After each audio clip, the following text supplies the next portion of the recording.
And the first pitch is high from Brisky, off and running here in Tuscaloosa. And Samford starts off with Sarah Squillaci, the junior from Woodstock, Georgia. First team All-SoCon preseason selection this year.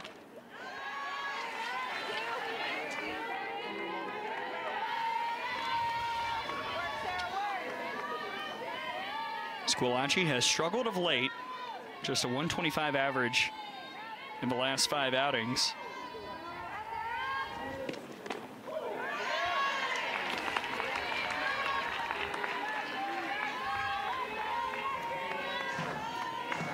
And this is the part of the lineup that Samford really needs to step up for Katie Campbell to do what she does in that 4 spot.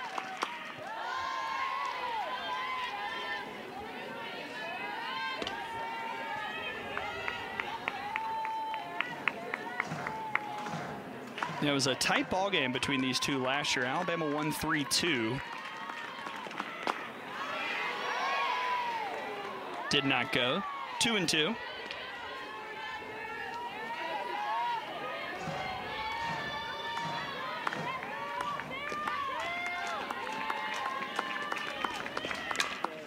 And that's slapped through for a base hit. Sarah Squillaci starts things off for Samford here in the first. Squillaci doing a good job of taking a pitch just left a little bit over the middle with 2 strikes and poking it through that 5-6 hole, getting herself on, setting the table for Michaela Cothran. And Squillaci does have the ability to steal, 3 for 3 in swipes this year. Cothran is trying to move her over, but popped the bunt foul. There you see the junior from Cumming, Georgia, another first team All-SoCon preseason selection, was second team twice already in her career. 6th in the conference in hits.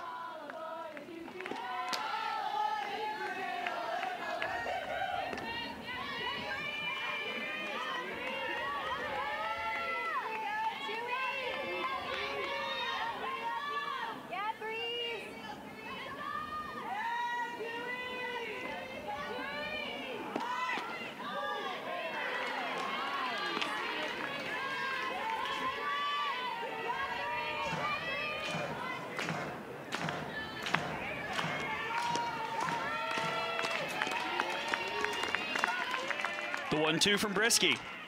Fouled away.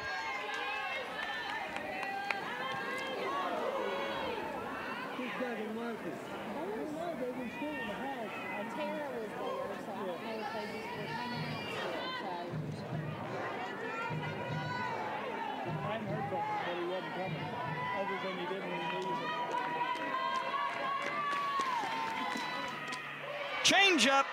Got her looking, 1 down. Jocelyn Brisky had been working the rise and the drop early in this game, and that is the first look that we've had at the changeup.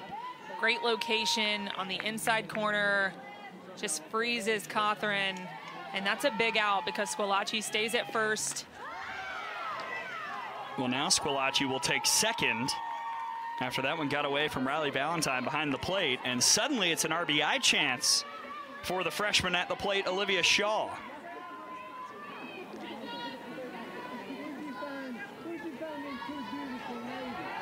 Scored a pass ball, and now Shaw steps in and takes another ball. Olivia Shaw has been absolutely raking, hitting .538 the last 5 times out, 3 RBIs, and has also drawn 6 walks, so a very impressive eye for a freshman. This is the exciting part of the lineup for Samford. They've got back-to-back freshmen in Shaw and Campbell who are stepping up and driving in the runs for them. And what you hope when you get a freshman in is that they're going to come in fearless and excited, and that's what these 2 freshmen are doing. That's back to Brisky, 2 down, but Squillaci will take third. Nice job by Brisky again with the changeup. Working that early in this game. And now here's the matchup we highlighted. Katie Campbell, freshman on freshman right now, and Campbell has been just red hot. The Florida native, 14 RBIs in the last 5 games, including 3 home runs. 26 ribbies on the year.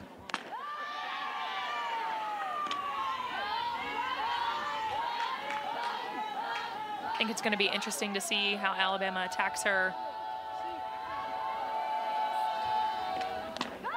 Already given her a healthy dose of rise balls, trying to stay out of the zone.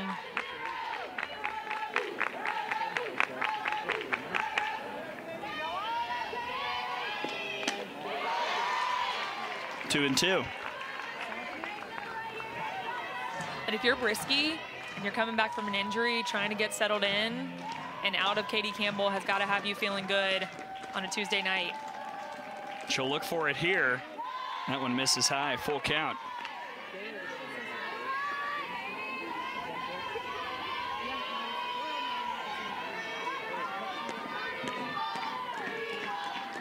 Now the payoff. Ripped foul.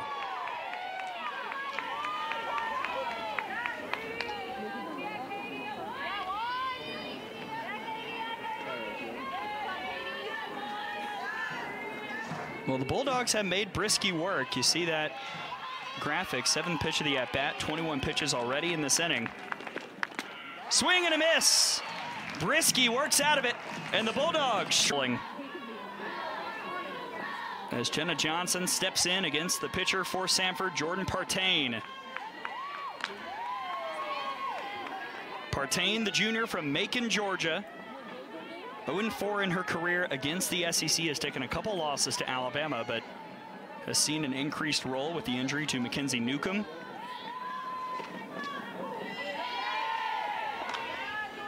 Partain is one of those people who really needs to have success in this game for her team. She's going to throw mostly a drop, nibbles the corners, has a changeup and a screwball to keep these hitters honest, but has ran into a little bit of difficulty with the walks this season. Has to really attack hitters, go in the zone.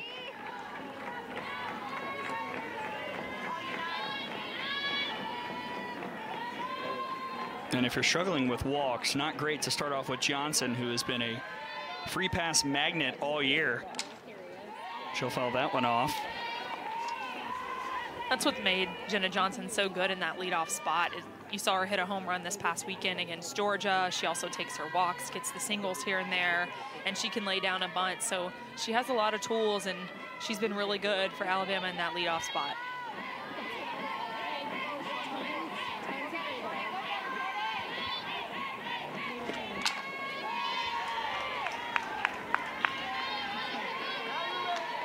Yeah, Johnson, the graduate out of Franklin, Tennessee.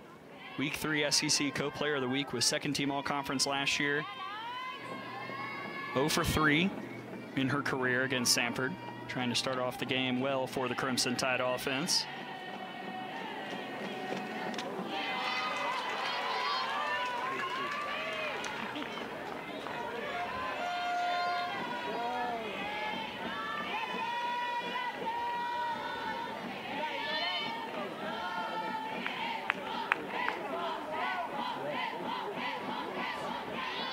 Payoff from Partain.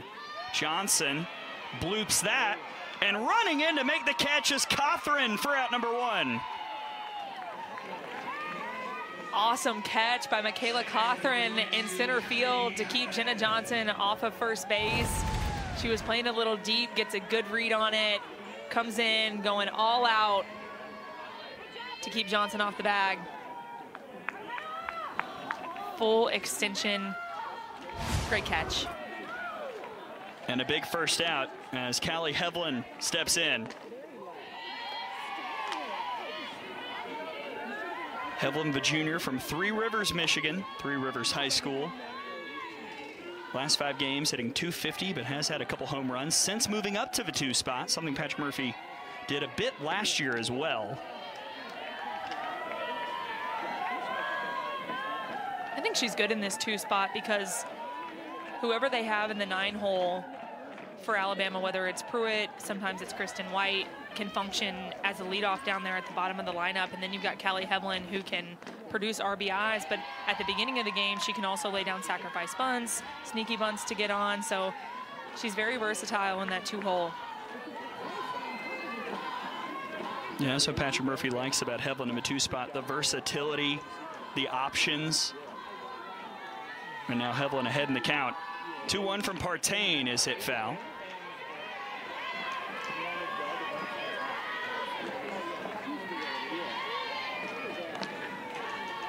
This is a good sign so far for Samford. Partain pounding the zone, going at the hitters.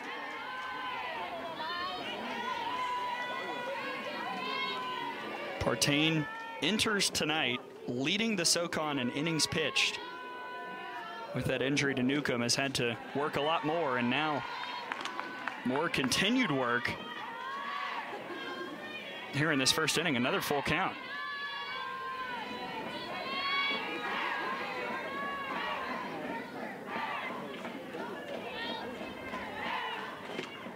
Swing and a miss. Partain gets the strikeout. 2 gone. There's the changeup from Jordan Partain on that outside corner. Really good pitch on 3-2. You can see the over-the-top movement. Drops off the table, gets Callie Hovland swinging for strike 3.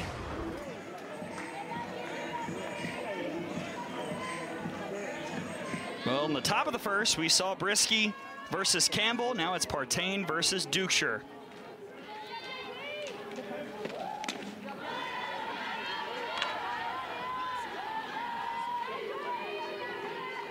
The sophomore who has made a statement to start off the season out of North Dakota. 2 for 3 last year with a walk and a run scored in the 2 games against Samford.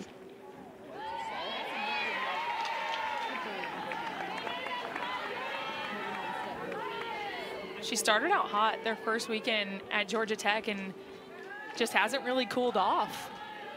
Continues to hit home runs, get herself on with singles when needed. Yeah, had that big home run against Florida State to kind of set the tone in that game. .313 average in the last 5.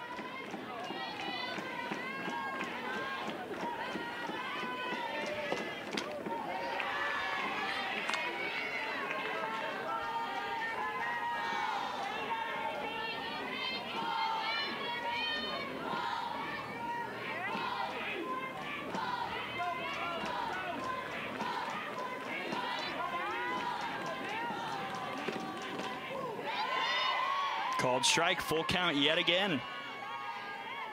Good location on that changeup on a 3-1. It's a hitter's count. She keeps it right at the knees, low in the zone. Nothing for Dukeshire to drive.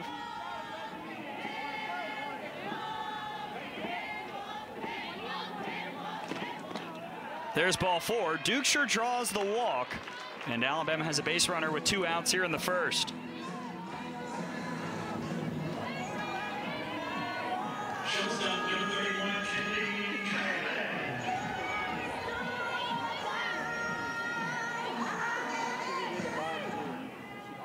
And in steps Kinley Cahalan.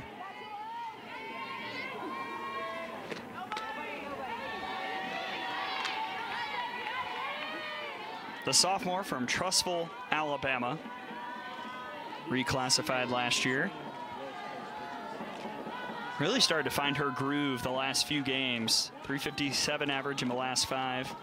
.375 average in the Georgia series. And she rips that right to first over the years.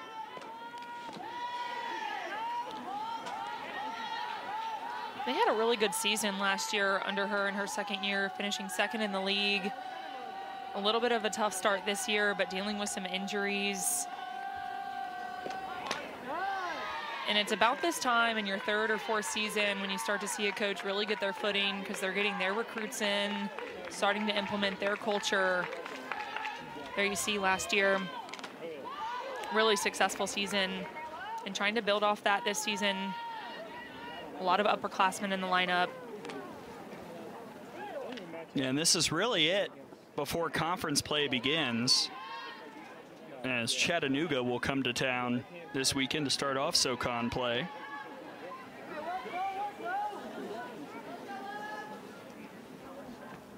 We were talking to Coach Cassidy about the SoCon and how they just keep building every year, getting better and better, and we're seeing that across the league in total.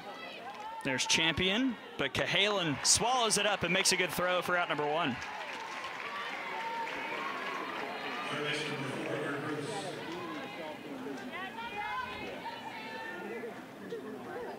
And now Greer Bruce will step in, the junior from Kennesaw, Georgia. Second team all-conference last year. To your point, though, Kaylee, you know, UNCG always strong, but Samford picked second in the preseason poll. Bulldogs have come close the last few seasons. Lindsay Fico's done a great job with Mercer getting the Bears back up in the standings, and Mercer's faced a really challenging non-conference schedule as well.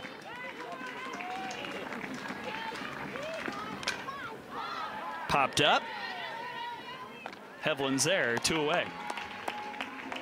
And I think with Samford, it's just a different story when they don't have Mackenzie Newcomb, who got injured earlier this season. She's a big reason for them to be picked second. Conference Freshman of the Year, plays on both sides of the ball, pitching and hitting. And she was so good for them last year, so that's a big loss for them early in the season.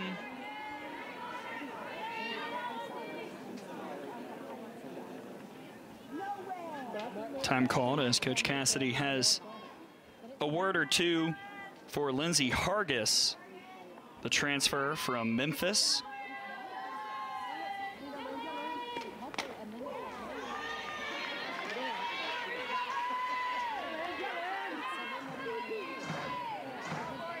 There you see Hargis. 40 games started last year with the Memphis Tigers. This year, trying to get the bat going, hitting just .243 on the season.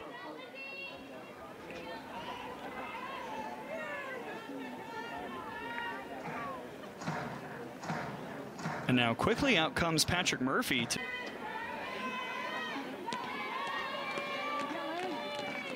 Well, here's another 0-2, and that is a rise that's high, 1-2.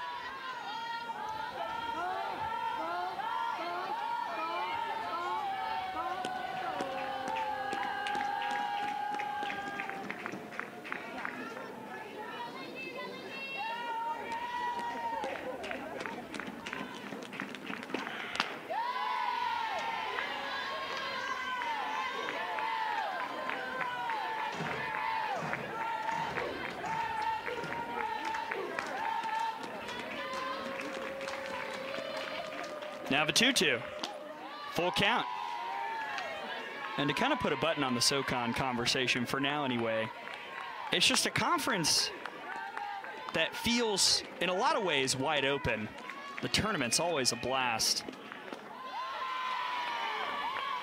And you'll see basically everybody kind of beat each other up. And that usually leads to a lot of fun once conference tournament time rolls around.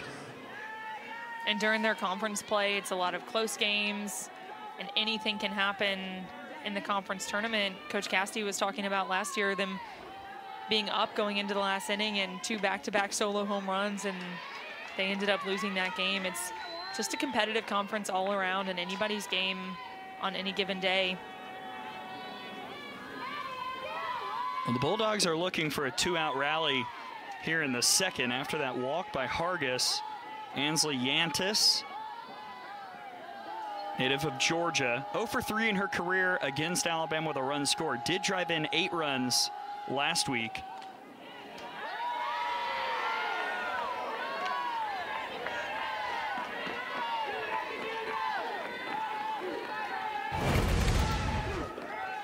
That pitch really close. Looks like it's right in the river, but a really competitive pitch.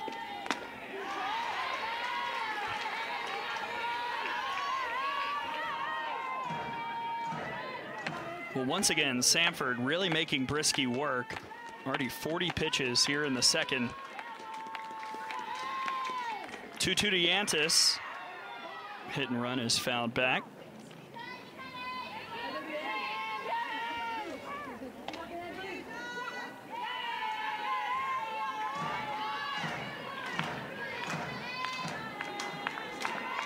Hargis does lead the team, or is tied for the lead with 6 stolen bases this year. And Brisky gets her looking. Beautiful pitch on the inner. The senior from St. Joseph, Illinois, who has feasted in games like this throughout her career. Bailey Dowling looked really good at Georgia this past weekend. Maybe didn't have the numbers to show for it, but a lot of hard hit balls. And she's somebody that they really need to step up to get some flow throughout the middle of this lineup. Last year in the 2 games against Samford, hit .571 with 5 RBIs.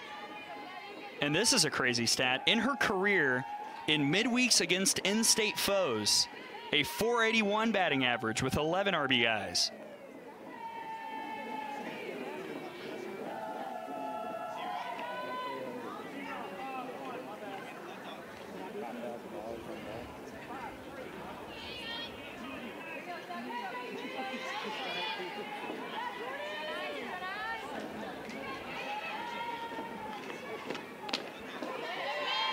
Called strike, 1-2.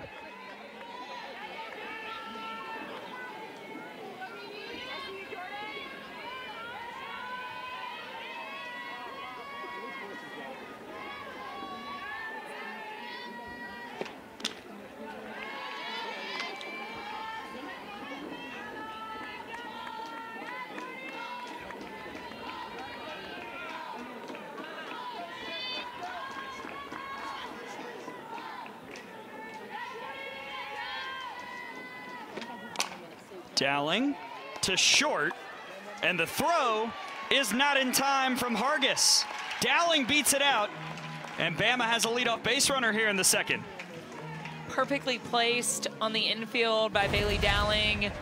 Hit off the end of her bat a little bit on this off-speed drop, right in the 5-6 hole, and it's bobbled a little bit by Lindsey Hargis. Allows Bailey Dowling to leg that out, start the inning off with a single.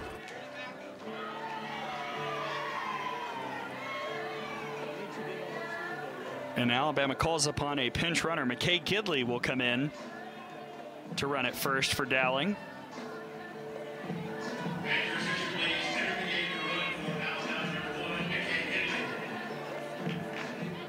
And that sets the table for Kendall Clark, the junior who transferred in from Des Moines Area Community College, where she was an NCAA first-team All-American.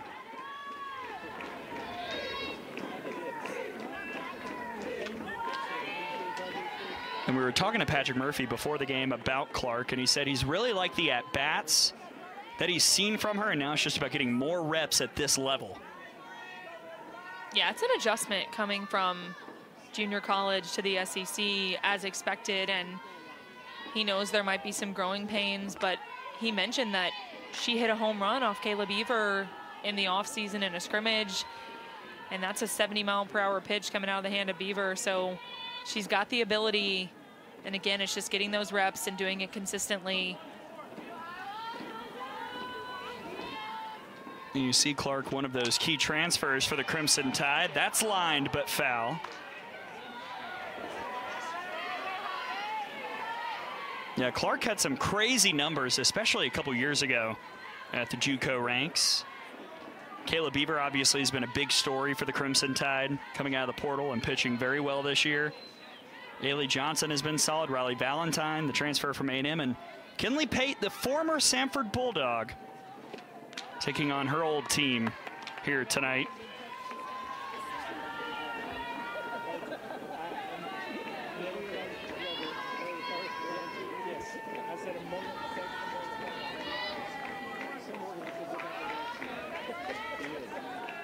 Two, and another full count here in this game for Partain. And one thing I've been impressed with Kendall Clark is her eye. She has the ability to take close pitches, and that's something that you can't teach.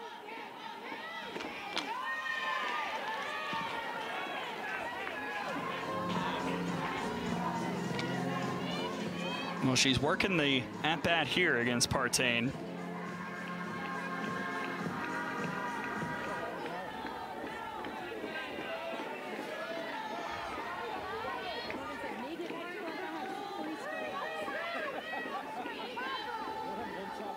Another payoff. And it's ball 4.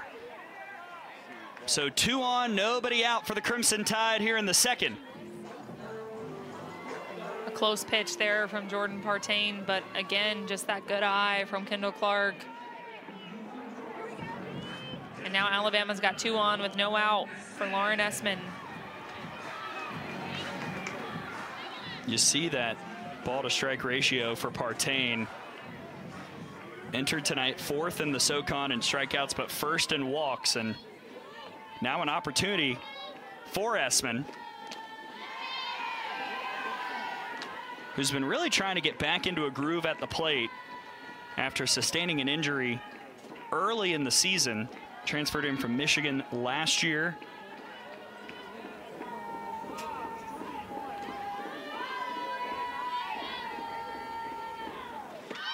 Shows bunt, pops it up. And Partain made the catch, was ready to throw for second, but no one was there, and there's one down.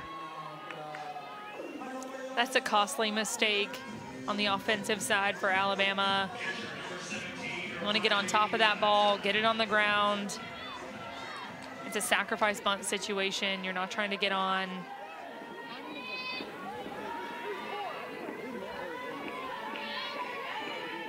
There's another one of those transfers that we talked about. Riley Valentine came in from Texas A&M, the Phoenix, Arizona native.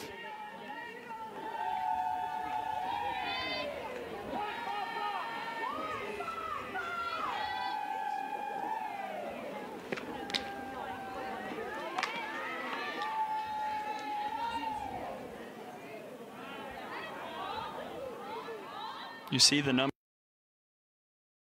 Average OBP sitting at 360.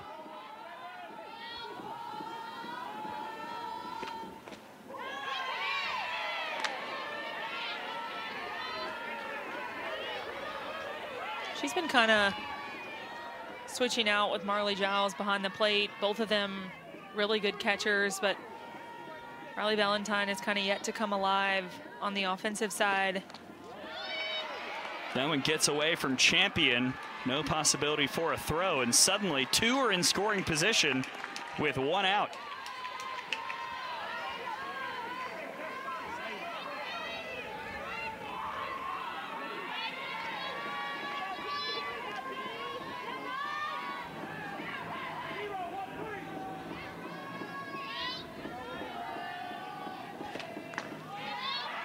Gidley got too far off third. An obstruction was called, and that'll keep her safe over at third base. Bit of a break there.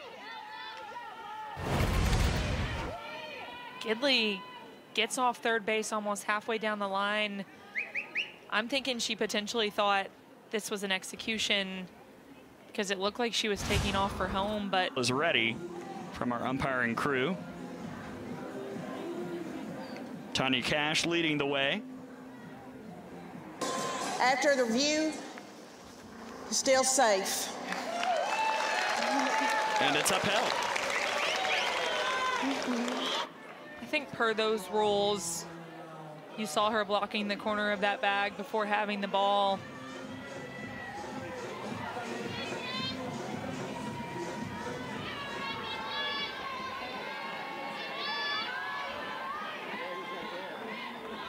So after all that, another full count, this time to Valentine. And it's off of Bruce at third. That'll score a run, and Alabama's on the board here in the second. Good things happen when you put the ball in play and when you hit it hard. Riley Valentine gets around this ball, and it just eats up Bruce at third base. McKay Gidley gonna score with no problem. And Alabama's still got something cooking with runners at first and third. RBI single for Valentine. She's now driven in 10 this year. And here's Larissa Pruitt. Off goes Valentine. No one will cover second, so an easy steal.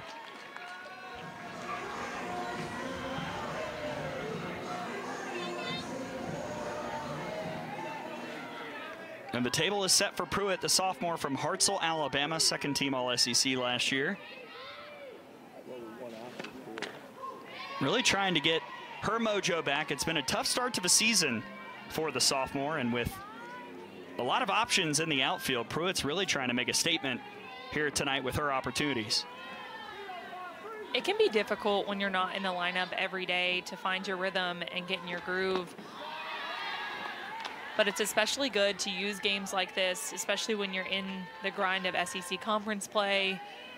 You've got a Tuesday night game at home, you're starting. So this is a good opportunity to kind of find that groove and get back in the rhythm for those SEC opponents on the weekend. Cold strike there, 2-2.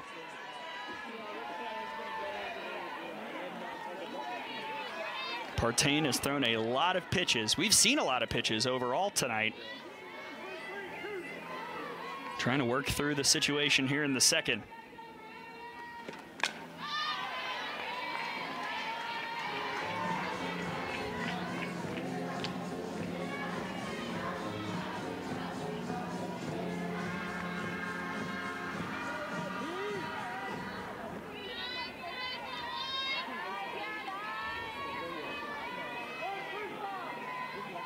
Clark at third, Valentine at second.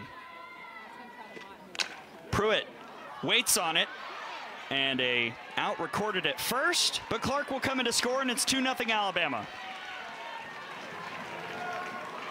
Nice job by Larissa Pruitt to get this ball on the ground on the right side of the field. That's going to score the run every time.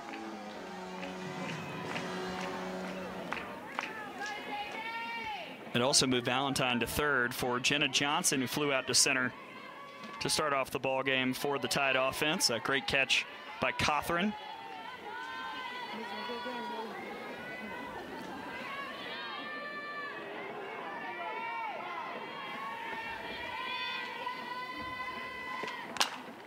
Out to right, that's down for a base hit. Valentine will score. And Jenna Johnson makes it 3-0 Alabama here in the second. Jenna Johnson with just a good piece of hitting. She stays inside the ball, hits it hard, right down that right field line. See, this ball is inside. She stays inside of it, drives it that way. Scores Riley Valentine. And now Alabama's plated 3 runs in this inning.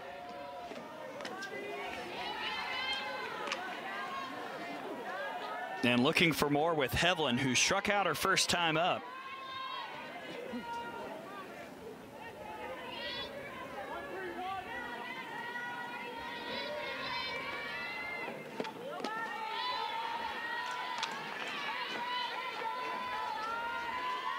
And you see the pitch count. Partain now over 50 pitches through an inning and 2/3.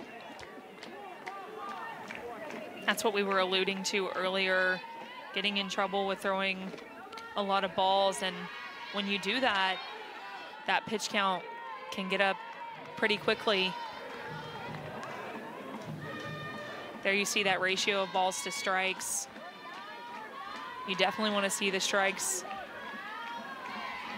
up there more at like a 2/3 strikes, 1/3 balls.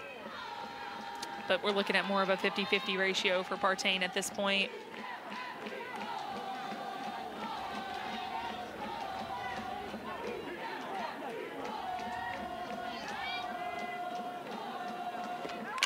Hevlin to short, and Hargis will fire it to Squillaci, who steps on the bag to win the inning. But Alabama puts up a 3 spot to take the lead after 2.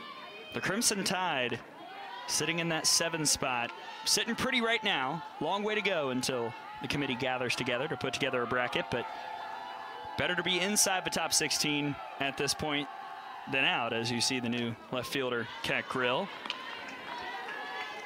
The RPI has been used a lot for postseason seeding, and it's really great for the whole league of the SEC because they have to play each other, and when your opponent is in that RPI top 25, it only helps you, especially if you're able to get a win, if you're able to get a win at their place.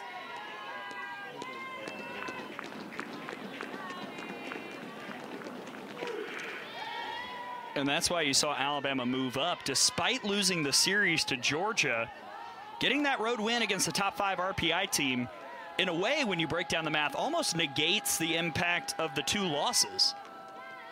RPI takes into account so many different things, but being able to get a win against the team on the road, so difficult, and something that is weighed heavily in those rankings.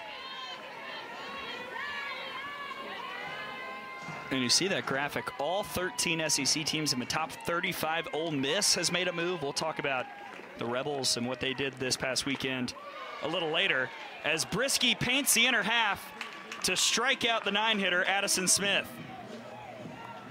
Brisky with a really good pitch under the hands of Smith on that inside corner. Nice job going to get her and not letting the leadoff on for Squillace, who worked her way on in the first inning. Yeah, Squillace had that slap through the left side to start off the ball game for Samford.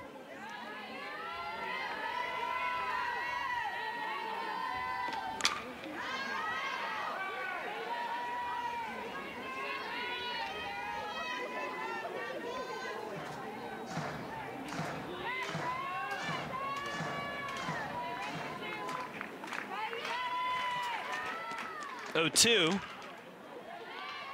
And that's foul. Narrowly avoiding the camera down the left field line.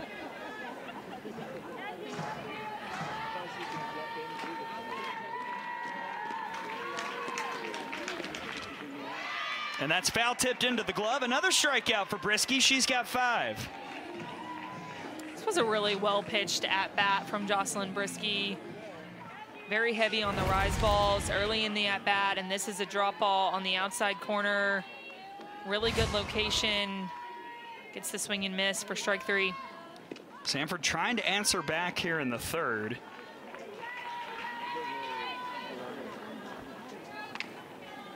Cawthron struck out looking her first time up.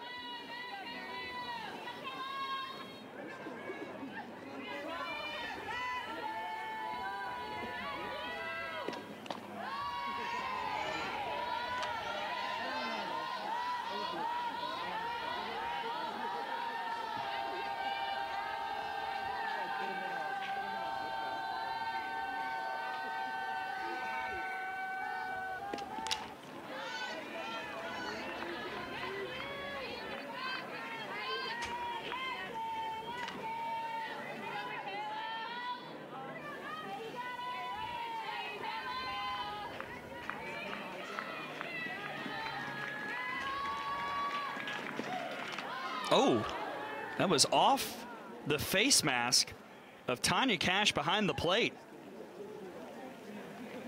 Expected to get a direct hit like that. Oh yeah, I don't know if I've ever actually seen that happen where it didn't even get a piece of the glove at all.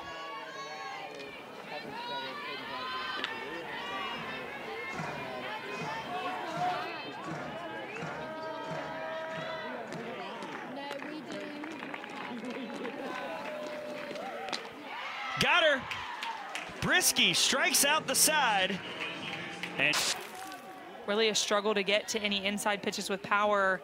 And this season, she leads with that front elbow, stays in her power zone, and it's made a large difference in her numbers. And as we talked about, what an improvement from last year. Did not get a ton of chances for the Crimson Tide, but has cashed in this year. An everyday starter for the most part since day one. Has moved around from first base to DP, but has been steady in the top 3 or 4 in the order. And I'm just going to point out, as a hitter, when you do armbar like that, it's a very difficult habit to break. So it just shows how much work Abby Dukeshire put in over the offseason with her hitting coach and the reps that she put in to get her swing to the quality that it is now. And she's seeing results from that hard work. Not getting a chance to go after much in that plate appearance. She's now walked twice, and the leadoff is on for the Tide.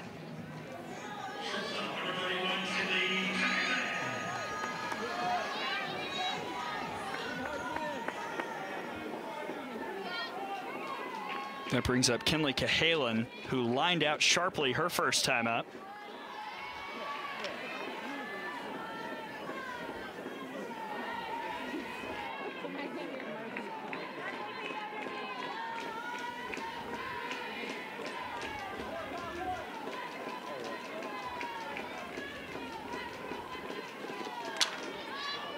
And I'm curious as well, Kaylee, as a hitter, when you've got a pitcher who's kind of spraying all over the zone, has struggled with walks, you don't want to be overly aggressive, but also you don't want to miss a potential hittable pitch. How does that change the approach when you're at the plate?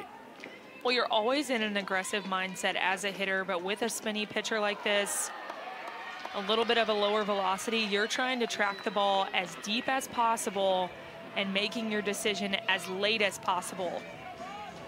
And I think someone who we saw do that really well, see this ball get inside and hit Kinley Cahalan on her shoulder.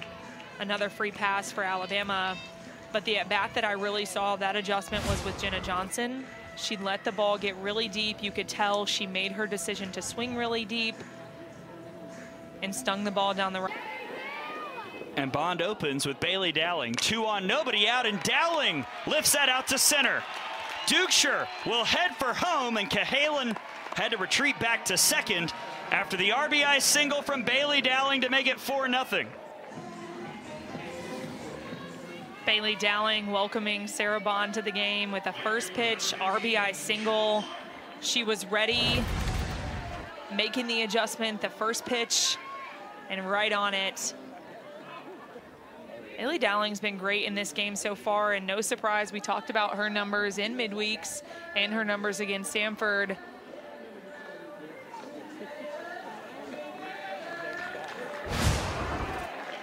But when we talked to Patrick Murphy before this game, he was talking about his offense, and when they get something going, he's asking for them to put the ball in play. Nothing good happens when you strike out. All he wants is for his hitters to come up when they have runners on and when they have something going, to keep the offense going, put something out in the green, make the defenders make a play, and Bailey Dowling doing just that. You saw Kristen White come in to run for Dowling over at first, and that got all the way back off the pitch clock against Kendall Clark. To your point, though, that was something that we talked about a lot when we were on the air for the South Alabama game. That day, Alabama did not have a single advancement opportunity that was successful in that game, and one of the things that coaches are always looking for, if you're going to get out, the out needs to be productive in some way, shape, or form. And it's all in how you look at it as a hitter. When you have an opportunity to move runners, to potentially score runners, the most successful people at the plate really simplify that opportunity and know, hey, all I need to do is hit a sac fly to the outfield. I've done this a million times. All I need to do is hit a ground ball to the right side. I've done this a million times. It's when you start making that moment too big and trying to do too much that you get outside of yourself and don't cash in on those opportunities. Kendall Clark out to center. Cahalan will score. Kristen White will race for home, and she's out. Clark slides in safely at second, and it's 5-0 Alabama, but an out is recorded after that great relay in from Cothran in center field. Good things happened on both sides of the ball in this play. Kendall Clark hits the ball really hard out to center field. Michaela Cothran with the throw right on the money to get the speedy Kristen White at home. Alabama is challenging the out call at home plate. And we're going to see a review of the out.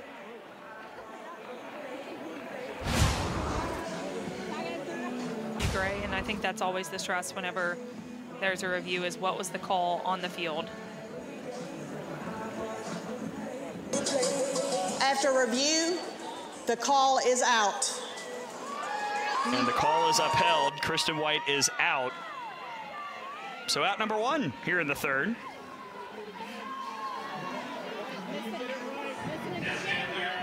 One challenge left for Patrick Murphy.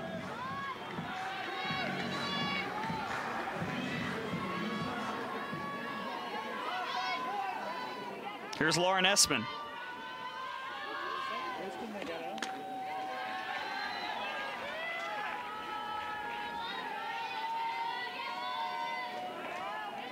Essman popped up a bunt her first time up.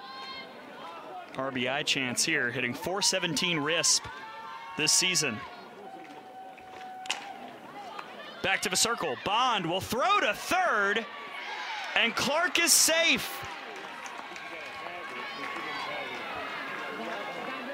This is great base running by Kendall Clark. Really heads up for her to slide to the outside part of the bag and reach with her outside hand.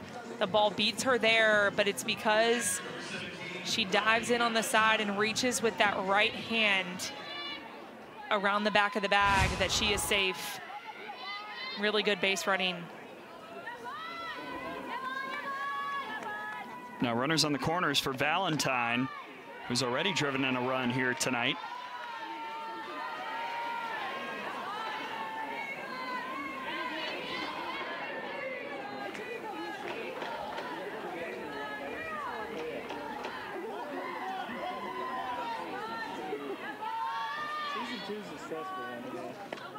Valentine smacks that to center. Cothran will make the catch, but Clark tags up and she'll score to make it 6-0 Alabama.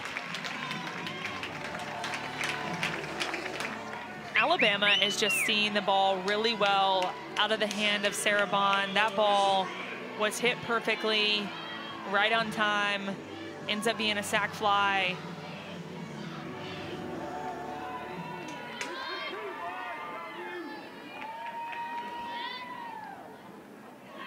And now 2 gone for Pruitt.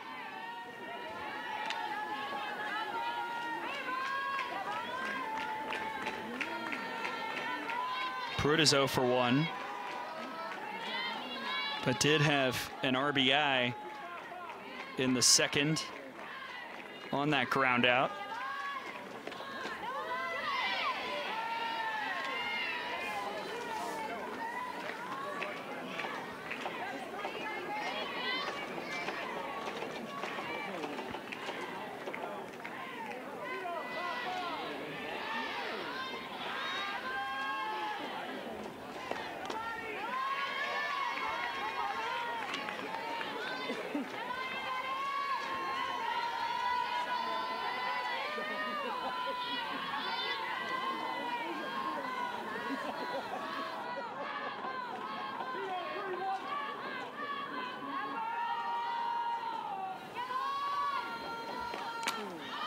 That's popped up, but Champion couldn't find it. Probably wouldn't have made the catch anyway. Got back fairly quickly, 2-2.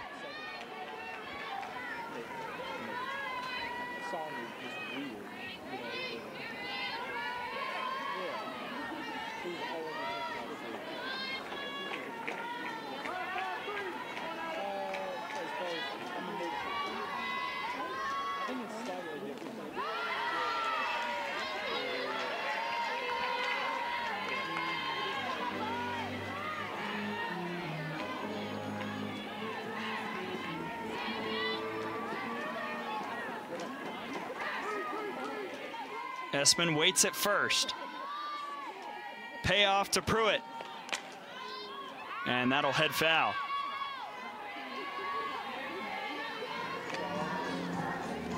Larissa Pruitt has great hands on those inside pitches to get there, foul them off, keep herself in the at-bat until she can get something potentially a little sweeter to hit on the barrel.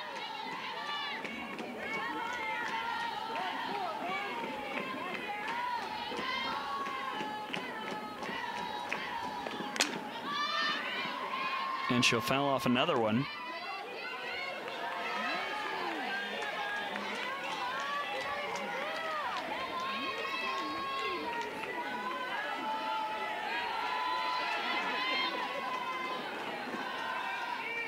Sarah Bond, the sophomore, second pitcher of the night for Samford, trying to get through this third. Pruitt hits that well to right. Yantis retreats and makes the catch just shy of the fence to end the inning. But Alabama puts up 3, and it's 6-0 heading to the fourth in Tuscaloosa. and then the second pitcher, Sarah Bond. And now Samford will try and answer back in a game that honestly has had a lot of stops and starts. It's been tough to really get a flow. But perhaps this is the right part of the order for the Bulldogs to find some runs against Brisky.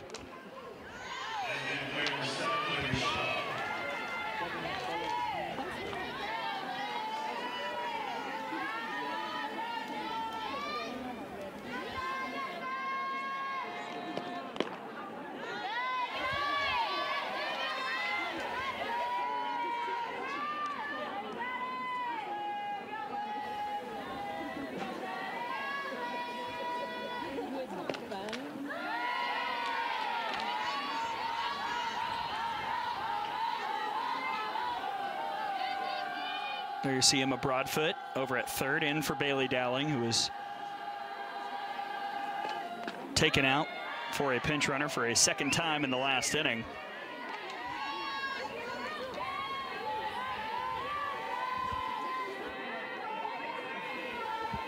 I think this might be the first time we've seen Emma Broadfoot at third base. She usually replaces Abby Duchscher sometimes late in the game at first base, and has had a few starts over there as well. And a transfer from North Alabama, played a lot of third for the Lions. And that's a leadoff walk to Shaw to set the table for the big bopper in the lineup, the freshman Campbell.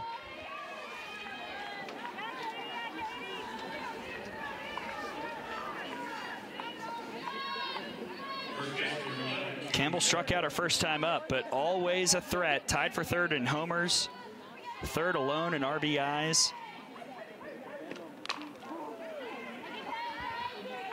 And it's really easy to shoot up those rankings when you have a week like Campbell did. Last 5 times out. Again, I mentioned it, and I'll bring it up again. 14 RBIs in the last 5 games is just a remarkable tear. She crushes that. That's got some carry. Grill can't make the catch, and it's a homer. Katie Campbell does it again. And Samford finds an answer here in the 4th. Katie Campbell just continues her tear over the last week. It's a pitch on the inside corner. Jocelyn Brisky trying to get under her hands, but Katie Campbell was ready for it. She attacks it. Perfect angle to hit that out of the yard. And she is just seeing the ball so well right now.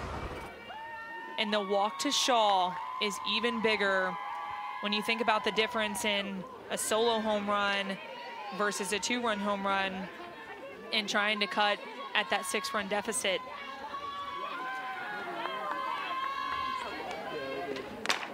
Back to the circle from Champion, and Brisky makes the throw for out number 1. To your point, though, it is something that pitching coaches always talk about. It seems like the leadoff walk always comes back to haunt you. It does, and coaches harp on that all the time. And it's also the conversation of who cares if you give up a solo home run? It's 1 run. It's the times where you give up a home run when you've got 1, 2 runners on base that really haunt you. Brisky's done a nice job getting ahead.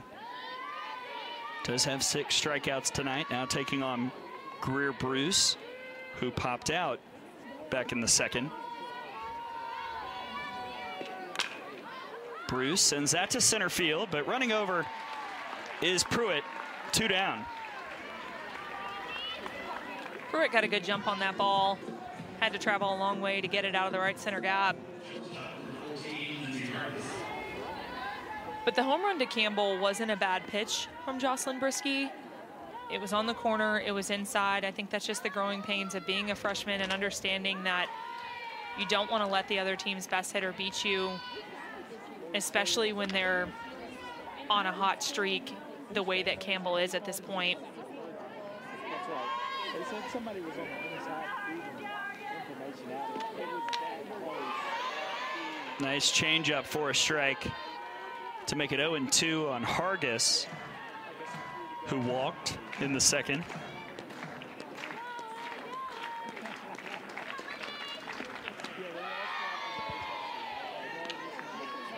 This has been an interesting night. Not a ton of games across college softball, but a few things that make the eyes, or I should say the eyebrows, raised just a bit. Already tonight, Tulsa has defeated Oklahoma State. Virginia Tech has been locked in a pair of battles with Longwood.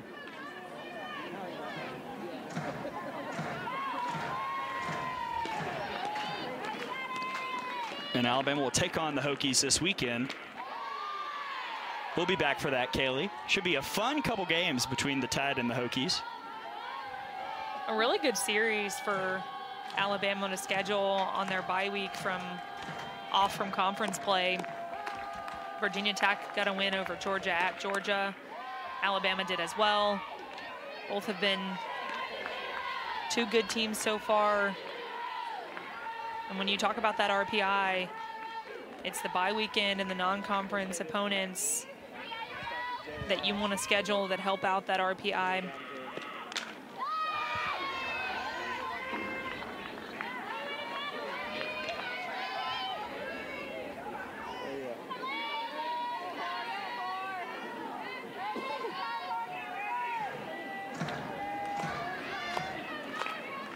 Another payoff to Hargis.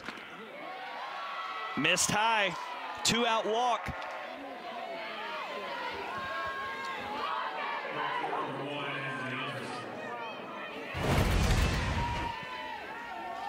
This pitch inside, it's on the chalk.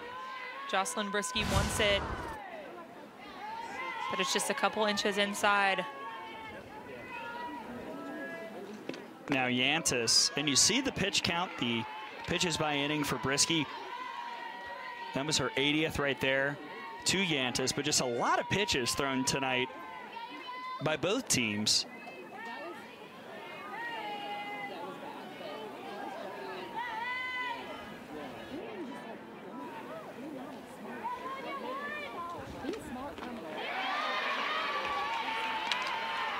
It's a really good location for that changeup. Brisky's thrown it a couple times up at the belt, but that's the first one I've seen right at those knees. It's a good pitch. 0-2. Swing and a miss. Another strikeout for Brisky. That's number 6 in game 3. And then the one at the top, maybe the biggest surprise we've seen in a while in this conference. Ole Miss going to Baton Rouge and winning the final 2 games of the series against previously unbeaten LSU, a team that was primed potentially to move up to number 1. A team that had beaten Texas earlier in the week, but the Rebels were able to go in and grab a pair of victories to win the series. LSU had such an impressive resume up to that point. Coming off that great win against Texas, they looked awesome. They had a great first inning. The offense was ready to go, and Sydney Berzon in the circle, so good. But Ole Miss came in there and shocked everybody, taking 2 games, and the Monday night game yesterday, not even close, 9-2. The offense for Ole Miss just exploded against all the pitchers that LSU has. 1-2 on Kat Grill now against Sarah Bond, back out in the circle.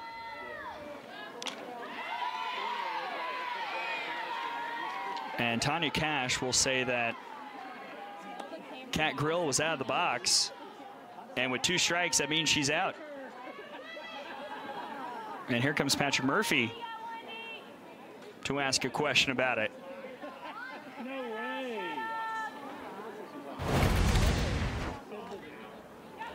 Patrick Murphy not happy about that call. But Kat Grill about a half a foot out of the box.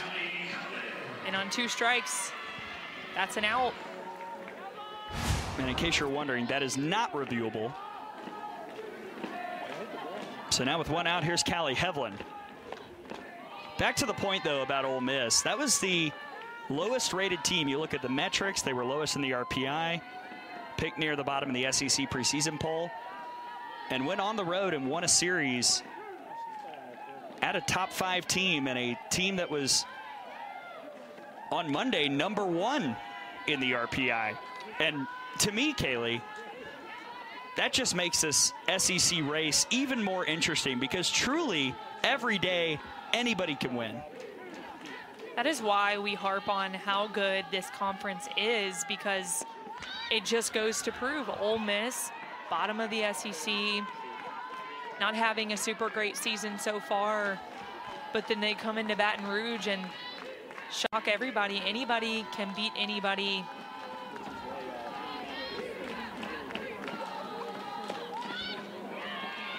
And I was so impressed with Ainsley Furbush.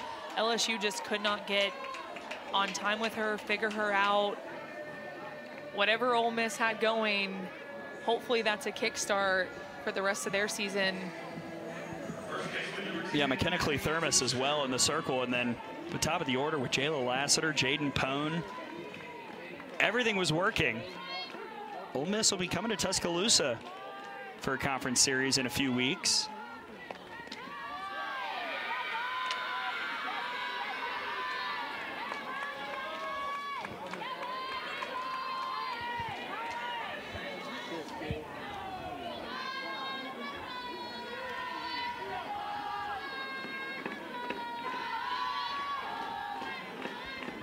Dukeshire will take a strike after pulling back the bunt.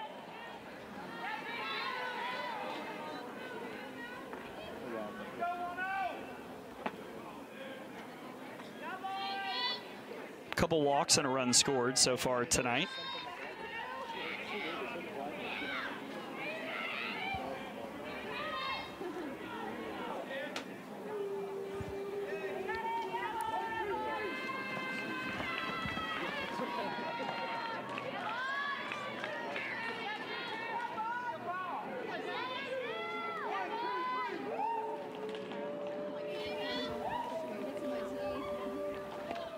Dukeshire rips that all the way to the wall. Hevlin is flying, and she will stop at third. And Abby Dukeshire puts two in scoring position here in the fourth. We highlighted the adjustment to Abby Dukeshire's swing earlier in this game. This is the result of that. She's able to hit those low and inside pitches with power, drives this ball into the gap. No chance for the left fielder to make the play. Good call by Patrick Murphy to hold Callie Hevlin at third.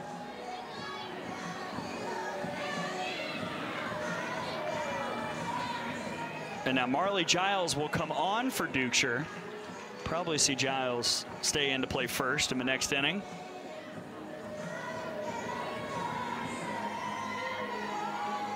And what we talked about earlier, where Alabama has struggled this year in the losses, taking advantage of advancement opportunities. Tonight, 10 of 14, and that's not just hits, that's also outs that move runners. Really anything that moves a runner, and so far so good for the Crimson Tide. It's been a completely different offensive team, and I think they had a boost coming out of Georgia, getting that win on Sunday over a really good offensive Georgia team. It was a close game. The ending with Kayla Beaver striking out Jaden Fields with the bases loaded. I know they were feeling good coming off that weekend, and you can tell this offense with a renewed identity tonight, moving those runners over and scoring them when they can. And it's always a promising sign when you see a team finding a way to manufacture runs, not relying on the home run, and that's something Alabama's done really well tonight. And looking for more from Cahalan. Hit by a pitch in the third and came in to score.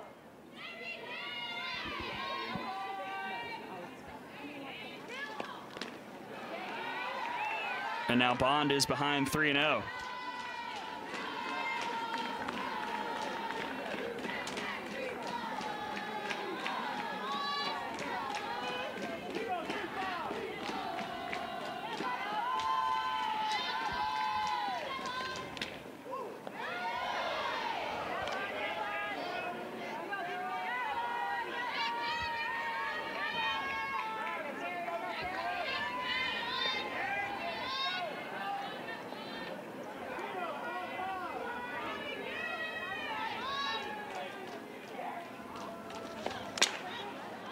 Sent skyward by Cahalan, and that's a fair ball.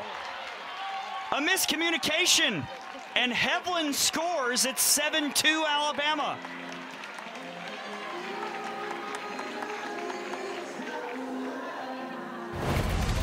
Kinley Cahalan lets this ball get deep. It's a pop-up to left field. But Addison Smith and Lindsey Hargis just don't know who's going to take the ball, and it ends up dropping on the line. And a break for Alabama.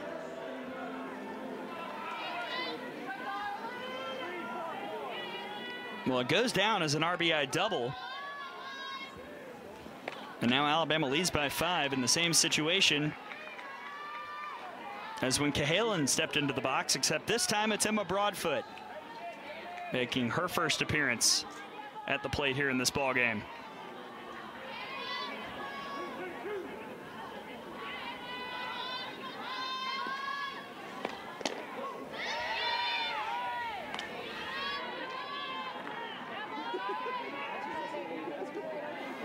That's right. Playing games. First. We're not teasing them.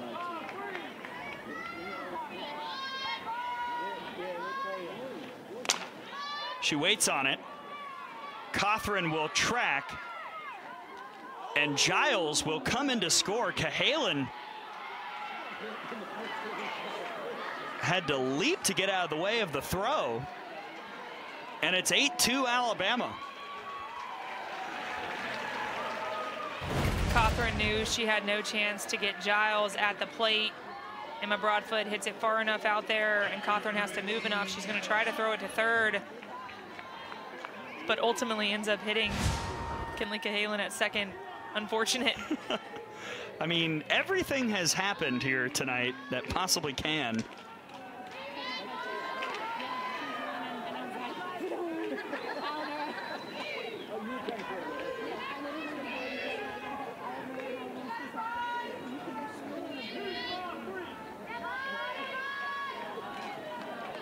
So Cahalan on second for Kendall Clark, who's had some quality at-bats tonight. You saw it, the RBI single in the third, has walked, scored a couple runs.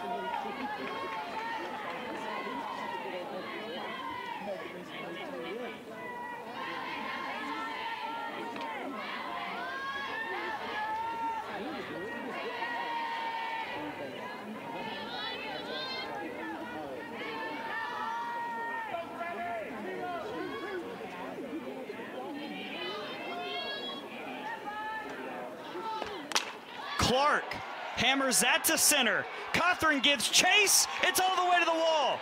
Cahalan scores, and Kendall Clark has another RBI tonight. It's 9-2 Crimson Tide. Kendall Clark went up and got a rise ball at her eyes. She has so much power. She's right on time with it. I thought this ball was going to leave the yard, but it's a double off the wall, and Kendall Clark is having herself a night, as well as all of Alabama's offense.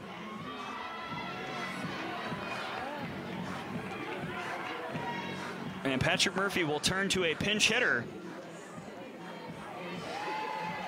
for Lauren Essman. And here comes KJ Haney. And we should note, Clark at second represents the run rule inducing run. So if Clark comes in to score, Samford will be down to their final 3 outs unless they can respond with a run once we roll on to the 5th.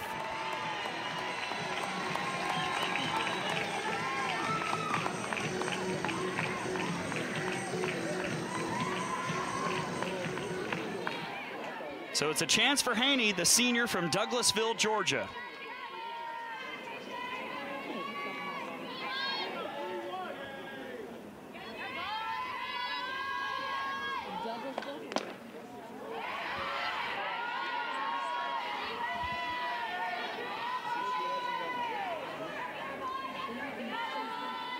So far hitless on the season, 0 for 9, does have an RBI.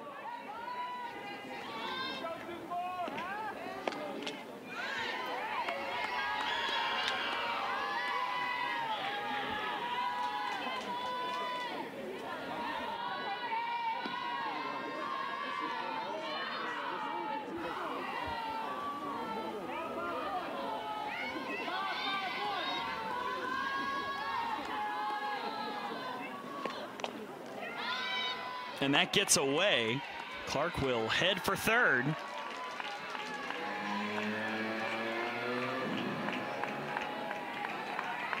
And now a 3-0 count for KJ Haney.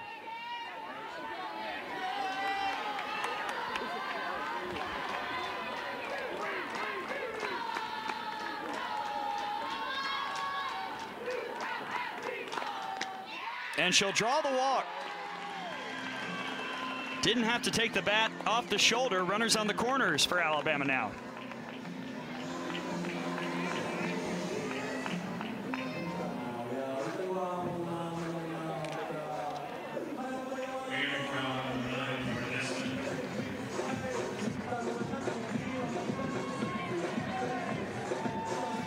Esman will keep them guessing.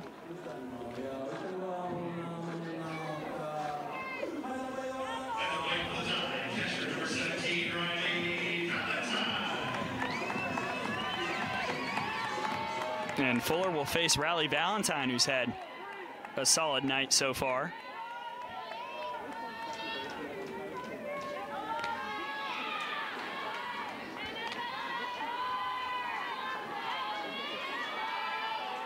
RBI single in the second, sac fly in the third.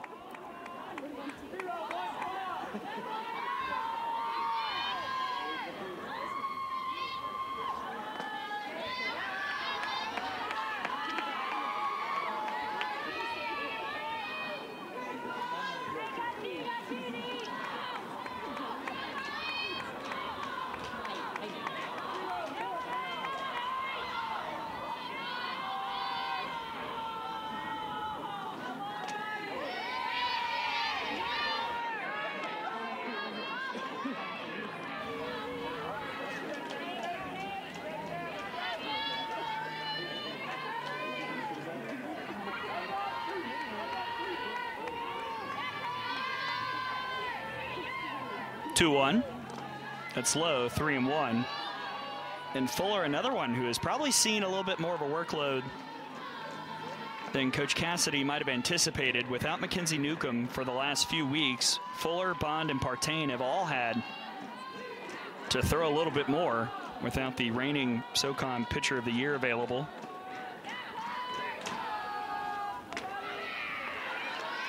And there's ball four, bases loaded.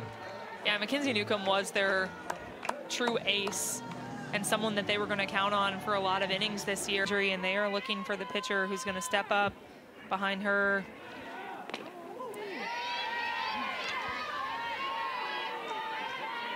And Newcomb pitched here at Rhodes last year, threw pretty well. In 4 innings, just allowed 1 earned run. Now watching on as Fuller faces Pruitt.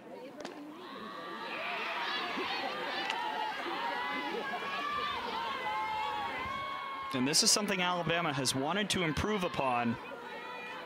The team hitting .267 with the bases loaded, trying to cash in on these chances when they come. And as a hitter, I always thought the harder adjustment was going from hard pitching to slower pitching. And Alabama did a good job of going from a little bit of a slower spinny pitcher to the more velocity, and now having to adjust back to that 58-mile-per-hour pitching.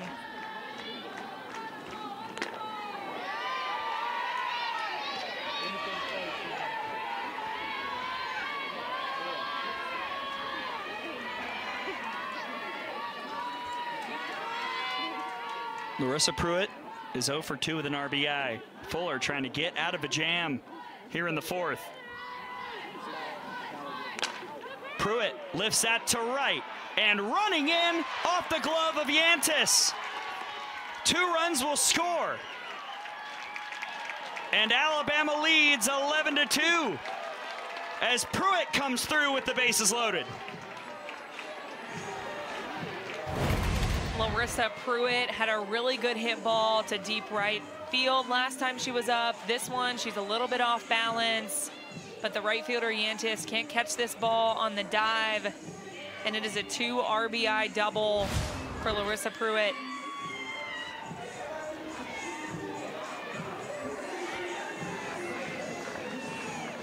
And the Tide has done a great job tonight cashing in. 8 of 14 with runners on, 7 of 10 with runners in scoring position. 3 for 6 with 2 outs. And now the former Samford Bulldog, Kinley Pate, will step into the box.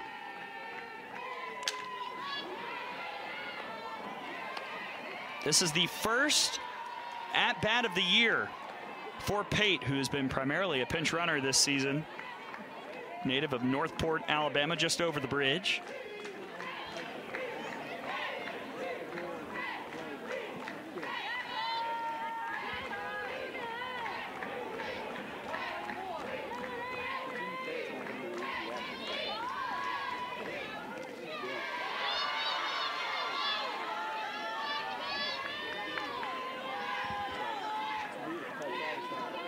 And this game is in run rule territory, so Samford will have to score 2 runs in the top of the 5th, or else that's the ball game. And Fuller trying to make sure the deficit doesn't grow. Nice off-speed pitch for strike 2.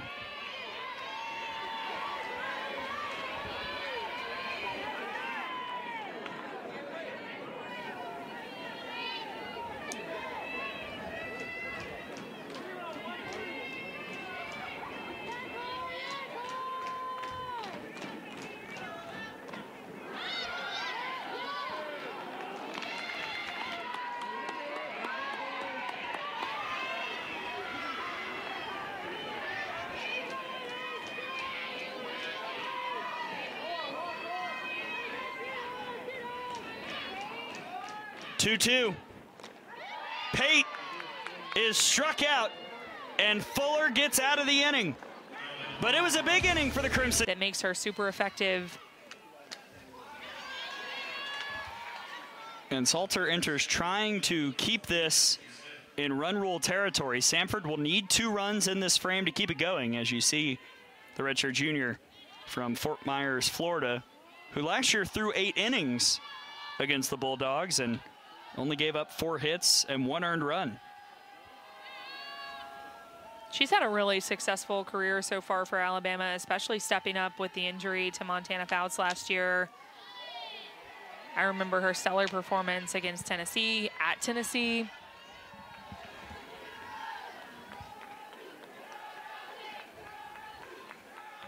Missed some time with an injury in the offseason, really trying to get back in a rhythm here this year. And facing 9-1-2 in the Samford order, Smith at the plate, Squillace and Cothran waiting. On the ground to second, there's Hevlin. 1 down.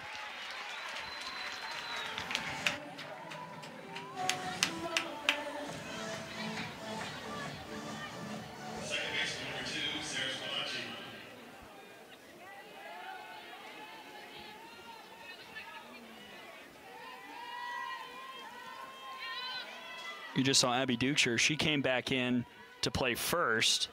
Kinley Pate has stayed in the ballgame to play left, and now Salter takes on Squillace, who had that leadoff single in the first, struck out in the 3rd.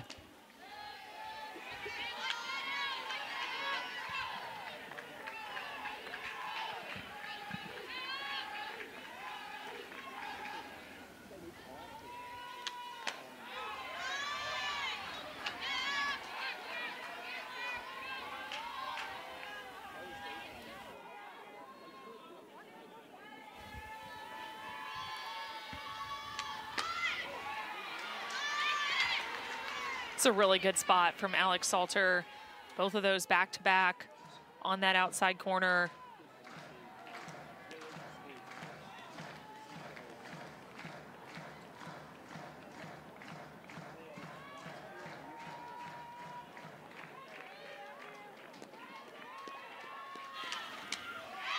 And there's a strikeout for Salter.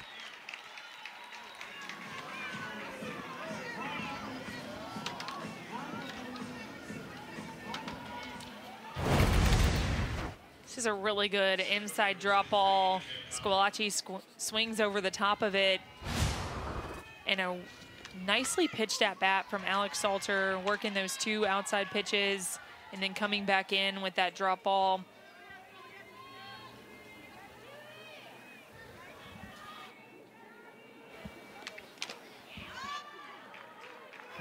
And now 0-2 on Cawthron. Alabama looking for the run rule in the return home after a lengthy road trip. Cawthron trying to keep the ball game going.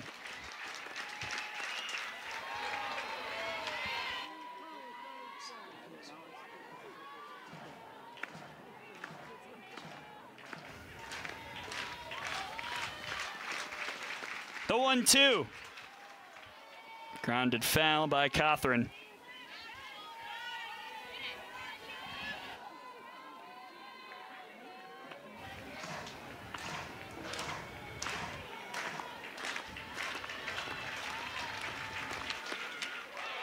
Got her! Alex Salter slams the door with a changeup, and Alabama run rule